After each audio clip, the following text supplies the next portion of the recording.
It's becoming harder to speak at all, to be honest, Jared, as we were talking before we started the live stream. But in general, I mean, it's difficult because there are these events that kind of encapsulate or perhaps intensify already feelings that already exist. And so when Anas Sharif is killed, I mean, people woke up here, or at night they realize that you have one figure who embodies what we Palestinians call Ibn al-Balad. Ibn al-Balad is like the son of in translation it would mean something like the son of the town, or the son of Palestine, but it means actually something more intimate and homely, in the sense of people who kind of stay around, who serve the community, who know every part of it, who have this kind of sense of sociable, approachable personality.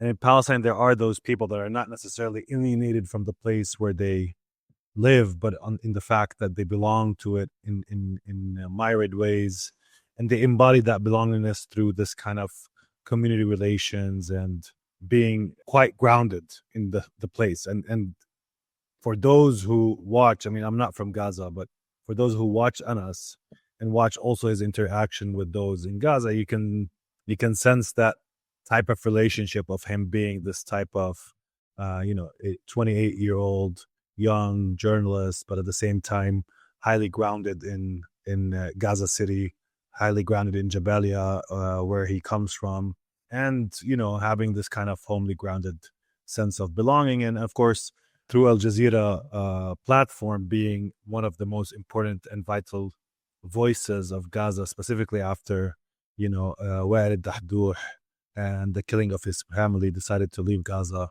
in the beginning of this war.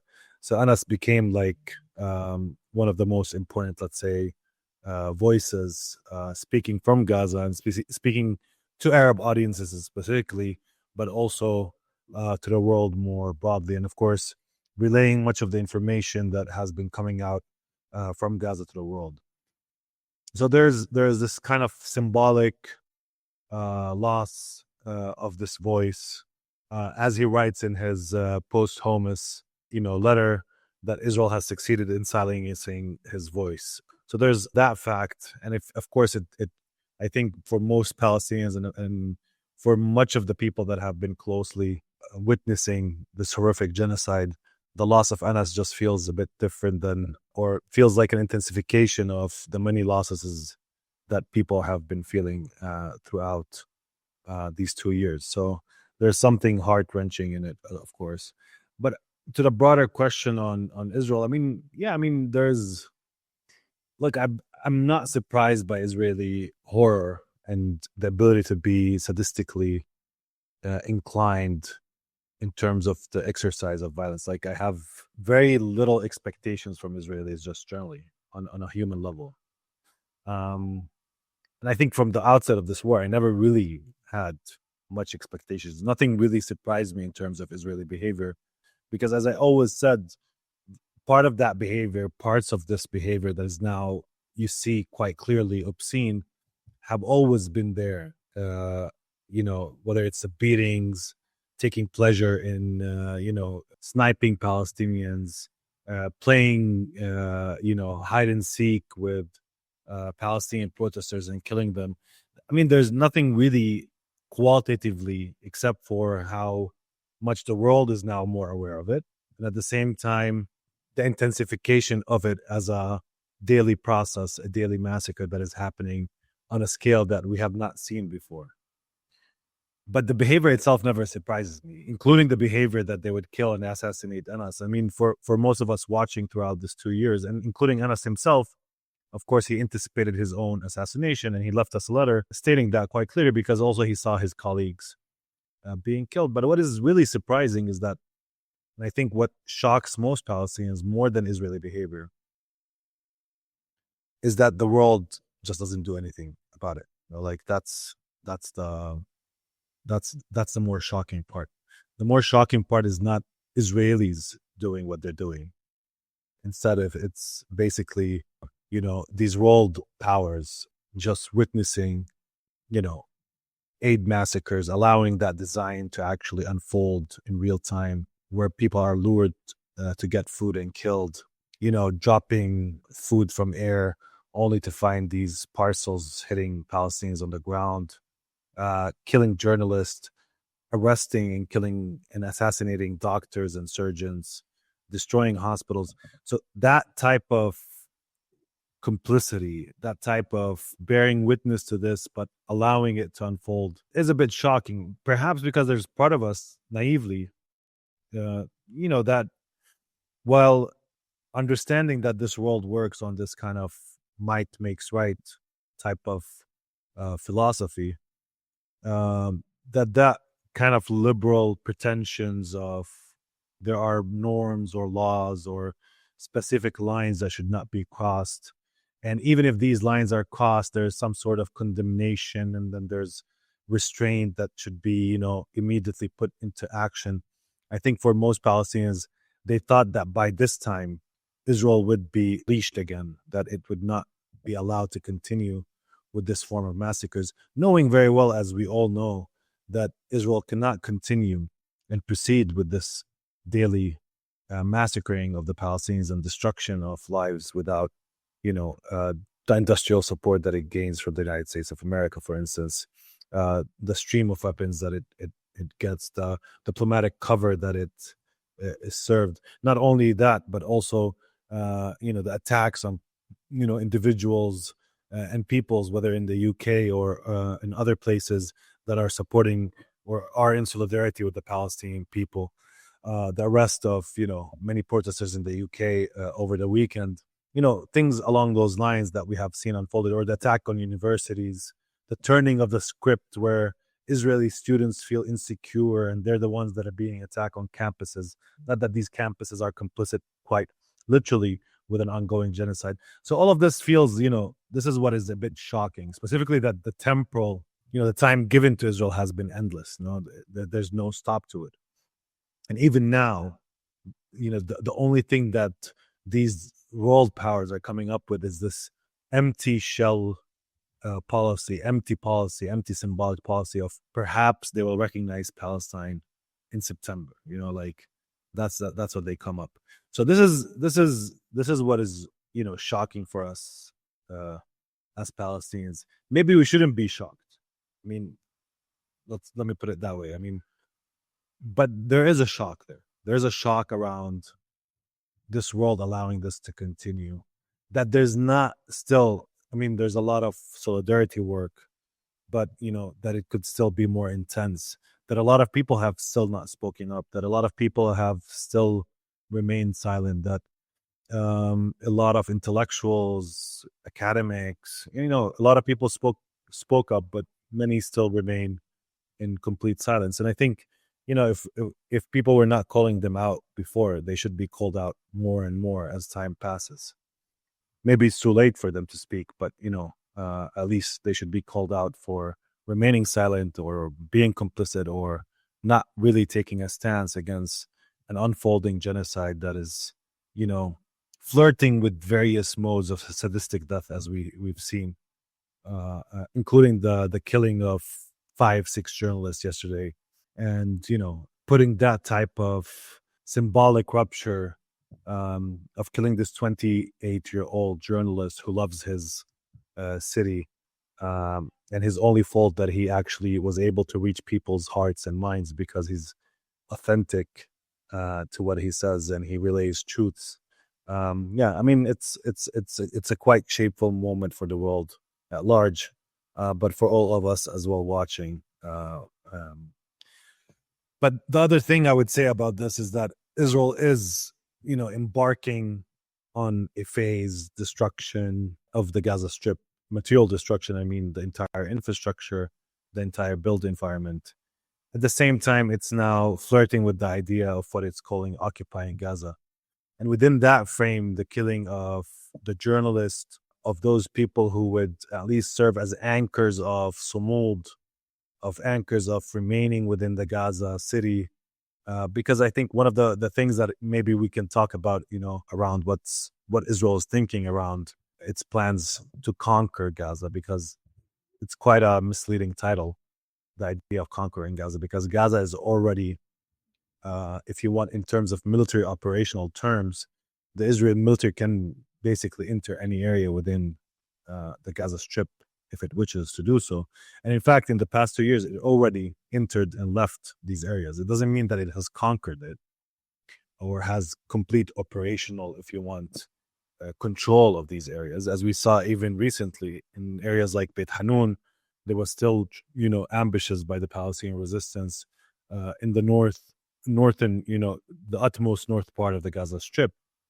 But what it means is that, in terms of operational, entry of the military and its exit, the Israeli military can embark on these type of operations and leave or enter and exit. But the question here, I think, as I try to iterate in the article, is twofold. Is that Israel, on the one hand, is fighting for time.